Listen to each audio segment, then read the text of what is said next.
রুশ ড্রোন হামলার পর আগুন জ্বলছে ইউক্রেনের সুমি অঞ্চলে। আগুন নিয়ন্ত্রণে এলেও ক্ষয়ক্ষতি ব্যাপক। একটি ভবনে বিস্ফোরণের পর ছড়িয়ে পড়ে আগুন। আশপাশের দুটি আবাসিক ভবনে জানালা উড়ে যায়, ধ্বংস হয় গ্যারেজ। একই রাতে ইউক্রেনের 5টি অঞ্চলে একযোগে হামলা চালায় রাশিয়া। 103টি শাহেদ ড্রোন ছোড়ে মস্কো। ইউক্রেনের বিমান বাহিনীর দাবি 41টি ড্রোন প্রতিহত করেছে তারা। এছাড়াও 40টি মাঝপথে হারিয়ে যায় রাডার থেকে। পাল্টাপাল্টি হামলার মধ্যে যুদ্ধ বন্ধের চেষ্টা চালিয়ে যাচ্ছে মার্কিন প্রেসিডেন্ট ডোনাল্ড ট্রাম্প। তার দাবি যুদ্ধবিরতির খুব কাছাকাছি পৌঁছে গেছে দেশ দুটি। এমনকি সংঘাত বন্ধে দ্রুত ইতিবাচক ফলাফল মিলবে বলেও দাবি করেন তিনি। তবে যুদ্ধ বন্ধ হলে বেশ কিছু অঞ্চল ইউক্রেনের হাতছাড়া হবে। বিশেষ করে ক্রিমিয়ার দখল ফেরত পাবে না ইউক্রেন বলে মন্তব্য করেন ট্রাম্প। শুক্রবার টাইম ম্যাগাজিনে প্রকাশিত সাক্ষাৎকারে একথা বলেন মার্কিন প্রেসিডেন্ট।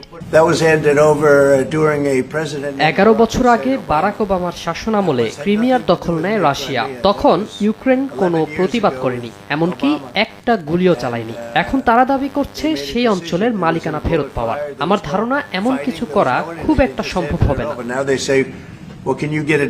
তবে ক্রিমিয়ার মালিকানা আদায় বিষয়ে নিজেদের দৃঢ় অবস্থান জানিয়েছেন ইউক্রেনীয় প্রেসিডেন্ট ভলোদিমির জেলেনস্কি। তার দাবি জোর করে ক্রিমিয়ার দখল নিয়েছিল রাশিয়া। এই মুহূর্তে অস্ত্র দিয়ে তা পুনরুদ্ধার সম্ভব না হলেও বৈশ্বিকভাবে কূটনৈতিক ও অর্থনৈতিক চাপ প্রয়োগ করে অঞ্চলটি তাদের ফিরিয়ে দেওয়ার ব্যবস্থা করা উচিত।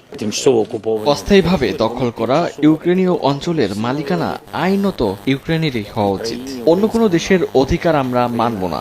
আন্তর্জাতিক এবং ইউক্রেনীয় আইন অনুযায়ী আমাদের দাবি যুক্তিযুক্ত। এদিকে মস্কোয় চতুর্থবারের মতো রুশ প্রেসিডেন্ট ভ্লাদিমির পুতিনের সঙ্গে বৈঠকে বসেন ট্রাম্পের বিশেষ দূত স্টিভ উইটকফ। 3 ঘন্টার বৈঠকে উপস্থিত ছিলেন ক্রেমলিন উপদেষ্টা ইউরি উশাকভ এবং বিনিয়োগ প্রতিনিধি কিরিল দিমিত্রিয়েভ। বৈঠক শেষে উশাকভ জানান, এই আলোচনায় রাশিয়া যুক্তরাষ্ট্রের অবস্থান অনেকটাই কাছাকাছি এসেছে। সরাসরি ইউক্রেন রাশিয়া আলোচনার সম্ভাবনা নিয়েও কথা হয়েছে এই বৈঠকে। সাদিয়া তাসনিম, সময় সংবাদ।